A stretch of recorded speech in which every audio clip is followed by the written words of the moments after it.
Hi everyone. So today I wanted to talk about what the causes of depression are and some of the impacts it has on our personal lives. With COVID-19 going on, I know everybody's had a lot more stress, which can easily lead to depression or to feelings of depression. So there's ways to differentiate what type of depression you may have. So what are some of the known causes of depression?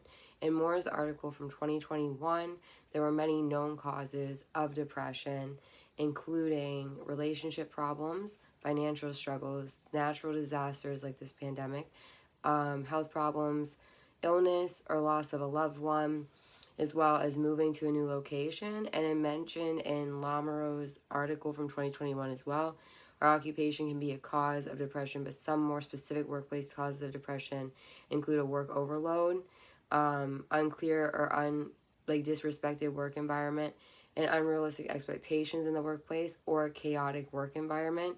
I know I've experienced those a lot, so that definitely has an effect.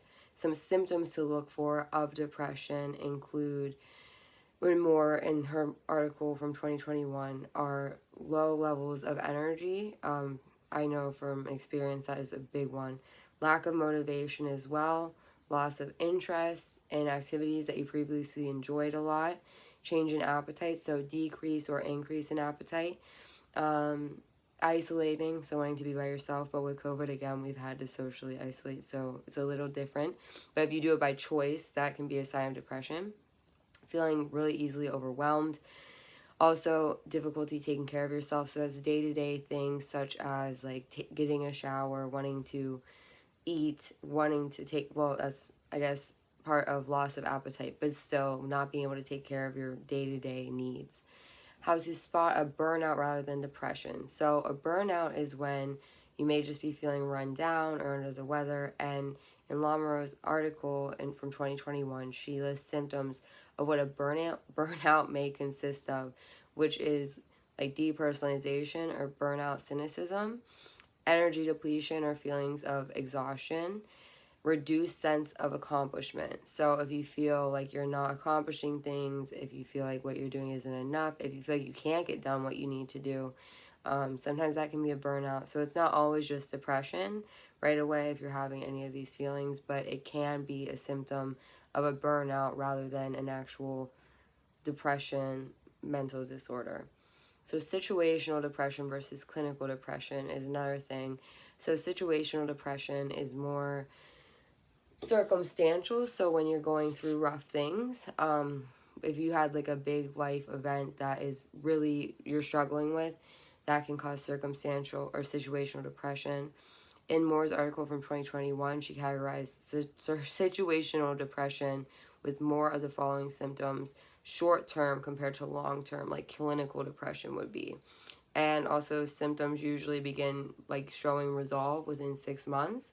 And with clinical depression, it's way longer lasting. And there's also symptoms of paranoia, delusions, hallucinations. So the symptoms are more severe with actual clinical depression, and usually treatment is more intensive and long term as well, which there's nothing wrong with that. So, options for treatment. In Moore's article 2021, she said that some treatment plans for situational anxiety involve psychotherapy, learning new coping skills, and depending on the circumstance, even medication. In Watson's article, though, there are definitely lifestyle changes you can make as well, like having a better diet, exercising, getting proper rest and sleep, as well as spending quality time with loved ones. I know I've learned from personal experience, there's definitely holistic ways without medication. There's nothing wrong, though, if you do need medication.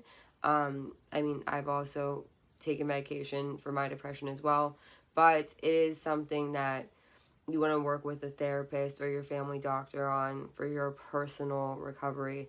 And it's important to remember that with all things in life that are going to end up well, they're going to take time. So it's good to be patient and not give up on a routine just after you started because you think it didn't work well enough, or if it's not showing signs right away. And it's just so important for everybody to know that depression will get better.